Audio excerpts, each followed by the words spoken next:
கடையில் போய் ஒரு மெடிக்கல் ஷாப்பில் ஒரு லேடி இருந்தால் கூட அந்த லேடிகிட்ட நாங்கள் சாதாரணமாக தான் கேட்போம், காண்டா இருக்குங்களான்னு கேட்போம். அதில் என்ன தப்பு இருக்குது?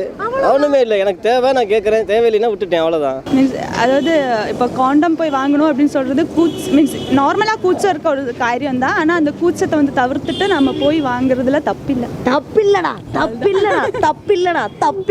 கொரோனா மாதிரி என்ன ப்ராப்ளம் வரும்னு சிவியராக வந்துச்சுன்னா இப்போ மாஸ்க் யூஸ் பண்ணுற மாதிரி எல்லாரும் மெடிக்கல் ஷாப்பில் அதுதான் ஃபர்ஸ்ட் ப்ரிஃபரன்ஸாக வச்சுருப்பாங்க. அப்போ கொரோனா மாதிரி ஒரு வேறு எதுனாவது ரொம்ப பேரழிவு இது நீங்கள் யூஸ் பண்ணலைன்னா ரொம்ப மோசமான நிலைமை தள்ளப்படுவீங்கன்னு வந்துச்சுன்னா ஃபஸ்ட்டு வந்து டேபிளில் மாஸ்க் வச்சுருக்க மாதிரி எல்லாம் வச்சுருப்பாங்க. அப்போ எந்த ஆம்பளைங்களும் கேட்டு வாங்குறதுக்கு வெக்கப்பட மாட்டாங்க. அப்போ ஆண்களே போய் வந்து தைரியமாக வாங்குங்க அப்படின்னு சொல்லுங்க மேம். நீங்கள் கண்டிப்பாக நீங்கள் வந்து வெக்கப்படாதீங்க, அது உங்கள் ஃபேமிலியும் அஃபெக்ட் பண்ணுது, எல்லாத்தையும் பாப்புலேஷன். அதனால நீங்கள் அதுக்கெல்லாம் வெக்கப்படாதீங்க.